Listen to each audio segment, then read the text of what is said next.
네, 주일 오후입니다. 제가 이 자리에서 지금 성도님들을 한번 이렇게 둘러보면요. 제가 아침에 만났던 분들이 맞나 싶습니다.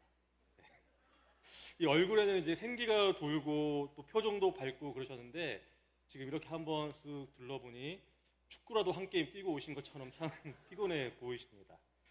주방에서 온종일 섬기신 우리 권사님들 옷에는 아직 음식 냄새가 은은히 나고 있고요. 떼학 볕에서 주차 봉사에 또 운행 봉사에 또 오늘 남성교회 또 전도도 있었습니다. 우리 집사님들 또 장로님들 얼굴을 보면은 벌겋게 익었습니다. 교회학교 선생님들은 또 어떨까요? 말 안 듣는 아이들과 함께 하시면서 오늘도 몇 번이나 참을인을 새기셨는지 모르겠습니다. 저는 좀 어떤가요? 네. 볼만하신가요? 네. 아침에 나름 이렇게 옷도 이제 신경 쓰고 머리도 이렇게 만지고 왔는데 이 시간이 되면은 옷은 구겨지고 머리는 조금씩 풀어지는 것 같습니다.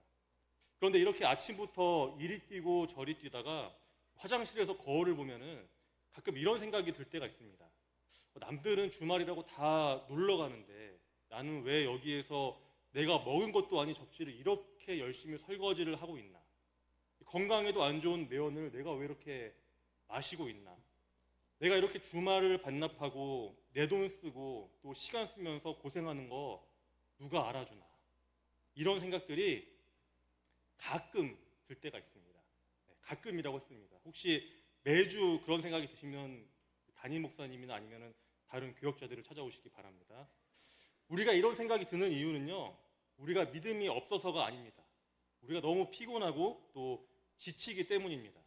정말 내 나름대로 최선을 다해서 교회를 섬기고 있는데 또 다른 사람 알아주라고 이제 헌신하는 것도 아닌데 나 아닌 다른 사람이 박수 받는 것을 볼 때도 있고 내 열심은 당연하게 여겨질 때가 있습니다. 그때 우리 속에는 내 고생이 또 이 헌신이 아무도 알아주지 않는 그저 시간 낭비는 아닐까 하는 섭섭함이 찾아옵니다. 번아웃, 다 소진되는 것 같은 그런 기분이 들 때가 있는 것이죠. 그런데 오늘 말씀을 보면은 우리와 비슷한 상황에 놓인 여인에 대한 이야기가 나옵니다. 너의 헌신은 쓸데없는 허비이고 낭비이다라는 그러한 시선 앞에 선 여인입니다. 마가복음 14장에는 예수님의 십자가 고난을 며칠 앞둔 장면이 펼쳐집니다. 베다니 나병 환자 시몬의 집에서 일어난 일인데 예수님이 식사를 하실 때 한 여인이 찾아옵니다. 그녀의 손에는 매우 값비싼 향유 옥합이 들려 있습니다. 그녀가 집 안에 들어왔을 때 정말 좋은 향이 났겠죠. 사람들은 아마 이렇게 여겼을 것입니다. 아, 정말 귀한 향유구나. 저 귀한 것을 예수님께 선물로 드리려나 보구나. 그런데 갑자기 그녀가 돌발 행동을 합니다. 향유가 흘러나오는 옥합의 주둥이 부분을 깨뜨립니다. 그리고는 그 향유를 예수님 머리에 이렇게 붓습니다.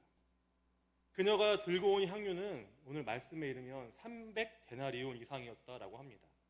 당시에 하루 일당이 한 데나리온이라고 했다니 이 한 데나리온이었다고 하니 300데나리온은 거의 1년 연봉에 해당하는 엄청난 액수입니다. 한 여인이 옥합을 깨뜨려서 예수님의 머리에 붓는 이 장면을 보면서 그 자리에 있던 사람들은 속으로 어떤 생각을 했을까요? 아마 크게 두 가지 마음이 교차했을 듯합니다. 저 귀한 것을 아낌없이 붓다니 참으로 아름다운 헌신이다. 이렇게 감동하는 마음과 다른 한편으로는 아니 저 비싼 거를 저렇게 한 번에 다 쏟아버리다니 너무나 아깝다라는 생각이었을 것입니다. 이 두 반응 모두 지극히 당연한 반응입니다. 그 엄청난 향유가 쏟아지는 그 돌발 상황을 보면서 많은 사람들은 그 자리에 있는 사람들은 각자의 머릿속에서 복잡한 생각을 했을 것입니다. 그리고 누구도 입을 떼지 못하는 묘한 정적이 흘렀겠죠. 그런데 그 분위기를 깨고 누군가 화를 냅니다. 4절과 5절을 보면 사람들이 분노하여 그녀에게 화를 내며 왜 그렇게 비싼 향유를 허비하느냐? 그 돈이면 가난한 자들에게 나눠줄 수 있는 것 아니냐라면서 그녀를 혼냅니다. 그런데 이 사람들의 분노는 오늘날 우리가 살아가는 이 세상의 가치의 논리를 정확하게 대변합니다. 현대 사회를 지배하는 가장 중요한 가치는 무엇일까요? 바로 효율성과 가성비, 즉 가격 대비 얼마나 많은 이익을 낼 수 있느냐 이것입니다. 세상은 끊임없이 묻습니다. 가장 적은 노력으로 가장 큰 결과를 만들어내는 것이 최고다. 적게 투자해서 많이 남기는 것이 제일이다. 이런 관점에서 봤을 때 이 여인이 한 행동은 도저히 용납될 수 없는 그런 일입니다. 그 비싼 향유를 팔아서 가난한 자들에게 나눠주는 것이 아니라 예수님 단 한 사람의 그 머리에 부어서 날려버린 이 여인의 행동은 너무나도 어리석은 짓이었습니다. 허비이고 낭비입니다. 그런데 교회는 세상과 다릅니다. 아니, 달라야 합니다. 세상의 가치가 교회 안으로 침투한다면 우리는 더 이상 교회와 세상을 구분할 수 없게 됩니다. 그런데 참 안타까운 것은 사랑, 평화, 지금 이 세상에 지금 필요한 너무나 중요한 가치들은 교회에 있지만 세상을 변화시킬 수 있는 그 선한 것들이 이 교회라는 울타리를 넘어서지 못하고 있다는 사실입니다. 그런데 더 안타까운 것은 정작 넘어와서는 안 될 것들, 효율성과 가성비와 같은 이 세상의 가치들이 이미 교회 안으로 들어와 있다는 것이죠. 우리는 헌신을 결과와 숫자로 증명하려고 합니다. 주방에서 땀을 흘리고 내가 맡은 반 아이를 위해서 눈물로 기도할 때, 또 텅 빈 예배당에 홀로 앉아 누구의 눈에도 보이지 않는 그 기도를 드릴 때, 또 10년이 넘게 같은 자리에서 전도지를 나눠줄 때 등등 참 많은 봉사와 헌신의 자리가 있습니다. 그런데 겉으로 어떤 열매나 숫자가 나타나지 않으면 무너집니다.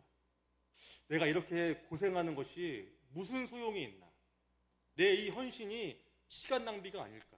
차라리 그 시간에 다른 일을 하는 것이 더 낫지는 않나? 이런 저런 생각이 드는 것이죠. TV나 인터넷을 보면은 수백 명, 또 수천 명을 대상으로 멋지게 사역하는 그런 사람들이 나옵니다. 그 사람들에 비하면 나는 오늘 주보를 나눠주고 주방 구석에서 땀을 흘리고 주차봉을 들고 이리저리 왔다 갔다 바쁘게 움직이는 이런 내 모습이 너무나 작고 초라해 보일 때도 있다는 것입니다. 이 여인도 지금 그런 상황에 놓여 있습니다. 자신이 평생 모아온 전부를 아낌없이 예수님께 드렸지만 사람들은 이 여인을 싸늘하게 바라보고 비난하고 있는 것입니다. 그런데 이제 이 자리에 있는 사람들의 시선은 다른 곳으로 옮겨집니다. 바로 예수님을 바라봅니다. 예수님이 뭐라고 하실까? 아마 그 자리에 있는 대부분은 비슷한 생각을 했을 것입니다. 예수님도 이 여인의 행동을 나무라실 것이다. 예수님도 그녀에게 한마디 하시겠지. 그동안 예수님은 본인보다 소외된 자, 어려운 이들을 더 생각하신 분이시기에 그 비싼 향유를 나에게 붓는 것이 아니라 그것을 팔아서 가난한 자들을 도와야 하지 않았겠냐라면서 여인을 나무랄 것으로 생각을 했습니다. 여인의 심정은 어땠을까요? 아마 너무 두렵고 떨렸을 듯합니다. 나는 정말 순수한 마음에 예수님께 바칠 수 있다는 그 사실 하나로 내 시간과 돈, 모든 노력을 다해서 이렇게 기쁘게 헌신했는데 사람들의 반응은 너무나 차갑고 예수님도 아무 말씀도 하지 않으십니다. 그동안의 내 노력이 철저히 부정당하는 그런 느낌입니다. 드디어 예수님이 말씀하십니다. 6절을 보면 이렇게 말씀하십니다. 가만두라. 너희가 어찌하여 그를 괴롭게 하느냐. 그는 내게 좋은 일을 하였느니라. 그녀를 괴롭히지 말아라. 그녀는 나에게 참 좋은 일을 한 것이다. 이 예수님의 말씀에 정말 기세등등하던 제자와 다른 사람들은 입을 다뭅니다. 그리고 이어서 예수님은 이렇게 그녀를 위로하십니다. 8절 말씀입니다. 함께 읽겠습니다. 그는 힘을 다하여 내 몸에 향유를 부어 내 장례를 미리 준비하였느니라. 이 8절 말씀이 우리에게 위로가 됩니다. 예수님은 이렇게 말씀하십니다. 그녀는 힘을 다했다. 그녀는 힘을 다했다. 이 말은 그녀가 자기가 할 수 있는 모든 것을 나를 위해서 다 했다라는 그런 말씀입니다. 힘을 다했다. 할 수 있는 모든 것을 다 했다라는 이 예수님의 말씀이 위로가 되는 것은요. 예수님은 절대로 우리에게 내가 할 수 없는 일을 요구하시지 않으시기 때문입니다. 이 여인은 떡 5개와 물고기 2마리로 많은 사람들을 먹일 수 없습니다. 베드로처럼 수천 명의 사람들을 회개시키는 설교를 할 수 없습니다. 바울처럼 여러 나라를 다니면서 복음을 전하는 것 또한 할 수가 없습니다. 하지만 그녀는 예수님을 너무나 사랑했습니다. 그렇기에 자신이 할 수 있는 유일한 일, 곧 자신이 가진 이 향유 옥합을 깨뜨리는 그 일을 했던 것입니다. 누가복음 21장을 보면 두 렙돈 이야기가 나옵니다. 부자들은 엄청나게 많은 헌금을 드렸지만 가난한 과부는 2렙돈만 드립니다. 정말 비교도 할 수 없을 만큼 적은 액수입니다. 이 세상의 기준으로 봤을 때는 오히려 안 하는 게 날 만큼 정말 푼돈입니다. 그런데 이 2렙돈은 이 가난한 과부에게 전부입니다. 예수님은 2렙돈을 드린 여인을 두고 이렇게 말씀하십니다. 이 가난한 과부가 다른 사람보다 제일 많이 드렸다라며 칭찬을 하십니다. 세상의 시선을 의식한 것이 아니라 자기가 할 수 있는 전부를 주님께 드렸기 때문입니다. 그런데 이 모습이 바로 우리의 모습입니다. 주방에서 우리가 준비한 따뜻한 그 밥 한 끼가 성도님들의 몸과 마음을 채울 수 있습니다. 비록 고음은 잘 올라가지 않지만 열심히 연습한 찬양이 성도들에게 위로가 됩니다. 매연을 마시며 이 더운 날씨에 이리저리 바쁘게 뛰는 주차 봉사, 운행 봉사는 성도들이 편하게 예배할 수 있는 발걸음이 됩니다. 비록 성경 박사는 아니지만 아이들 한 영혼 한 영혼을 위해서 눈물로 기도할 수 있기에 교사로 헌신할 수 있습니다. 이것이 바로 예수님이 칭찬하신 힘을 다하여 자기가 할 수 있는 그런 일을 한 것입니다. 주님은 내가 드린 헌신의 크기나 그 결과를 보지 않으십니다. 대신 우리 마음의 중심을 보시죠. 우리 마음에 있는 그 사랑의 크기를 보십니다. 사람들은 왜 더 크게 못하냐? 왜 더 효율적으로 하지 못하냐? 왜 더 멋지게 하지 못하냐? 라면서 우리를 비난할지 몰라도 예수님은 이렇게 말씀하십니다. 이 여인은 내가 십자가를 지러 가는 그 끔찍하고 외로운 길에 아무도 내 죽음을 눈치채지 못하고 아무도 내 마음을 몰라줄 때 자기가 할 수 있는 가장 최고의 사랑을 보여주었다. 그것은 바로 거룩한 낭비다라고 말씀하십니다. 이 세상은 여인을 두고 비싼 향유를 낭비했다라고 손가락질했지만 주님은 진짜 사랑이다라면서 여인을 인정합니다. 그런데 이 여인의 마음에는 우리가 100번 공감을 합니다. 아, 정말 이 여인은 예수님을 사랑했구나. 그런데 이 말씀을 보면은 그녀가 한 그 방법, 이 행동에는 살짝 의문이 들 때가 있습니다. 제가 어렸을 때 이 향유 옥합을 드린 여인의 이야기를 접할 때 항상 궁금한 점이 있었습니다. 왜 그녀는 그 비싼 향유 옥합을 예수님께 그냥 드리지 않고 굳이 깼을까?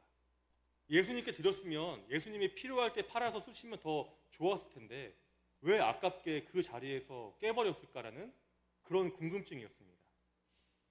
이 당시에 최고급 향유는 대리석 옥합에 넣어서 밀봉했습니다. 그리고 그 향기를 맡으려면 옥합의 이 목 부분을 깨뜨려야만 했습니다. 이 향유를 이렇게 살짝 기울여서 따를 수도 없었고 지금의 향수처럼 마개를 열었다가 닫았다가 할 수 있는 것도 아니었습니다. 일단 옥합을 깨뜨려야 합니다. 그렇게 되면은 향은 다 날아가고 그 향은 다시는 담을 수가 없습니다. 그러니까 이 향유라는 것은 전부 쏟아지거나 전부 보존되거나 이 둘 중에 하나입니다. 그런데 오늘 이 말씀을 깊이 묵상하다 보면은 보이는 것이 있습니다.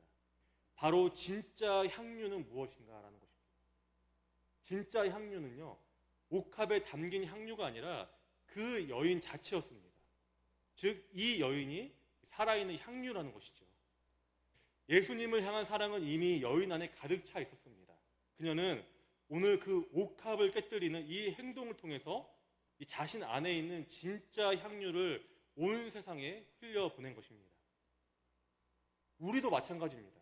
우리 안에도 향유가 있습니다. 예수님을 향한 사랑의 마음, 또 교회를 향한 헌신의 마음, 너무나도 아름다운 이 향유가 이미 있습니다. 하나님 우리 한 사람 한 사람에게 이미 심어두신 귀한 모습인 것이죠.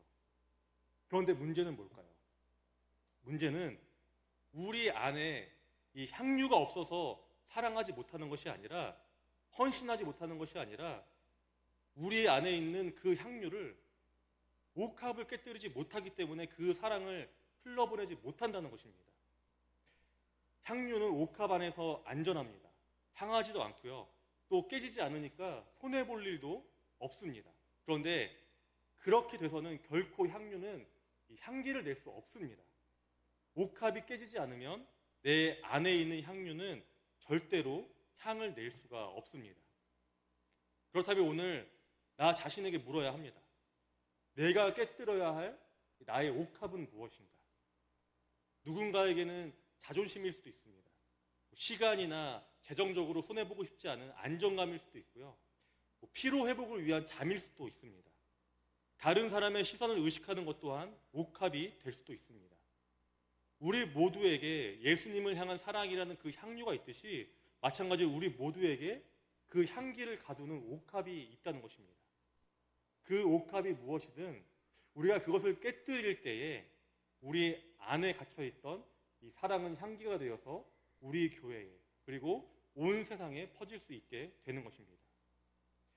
제자들이 말한 것, 향유를 팔아서 가난한 자들에게 나눠줍시다, 나눠줘라, 어떻게 보면 당연한 말이기도 하고 멋진 말이기도 합니다. 그런데 이 자리에서 옥합을 깨뜨린 것은 이 여인 한 사람뿐이었습니다. 말로 하는 신앙은 옥합을 깨지 못합니다. 진짜 사랑만이 옥합을 깰 수 있습니다. 그리고 그렇게 된다면, 그때가 된다면 효율성과 가성비 반을 추구하는 이 세상에 정말 이 교회가 진짜 하나님 나라가 무엇인지, 또 하나님의 자녀들은 어떠한 삶을 사는지 보여줄 수 있는 것입니다. 오늘은 참 의미 있는 날이죠. 교회 창립 51주년. 저보다 나이가 많습니다.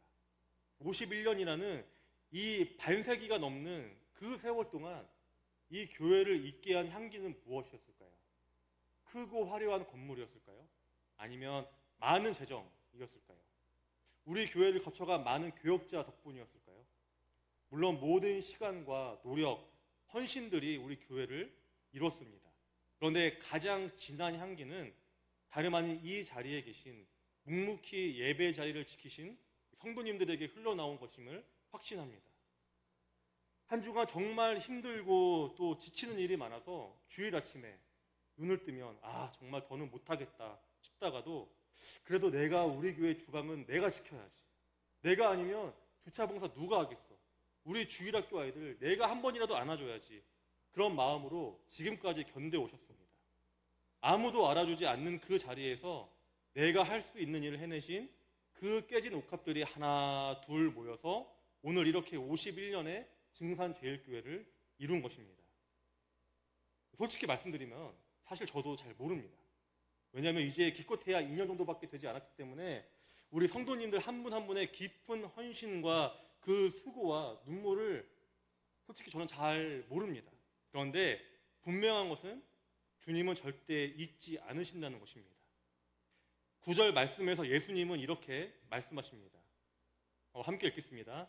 내가 진실로 너희에게 이르노니 온 천하에 어디서든지 복음이 전파되는 곳에는 이 여자가 행한 일도 말하며 그를 기억하리라 하시니라.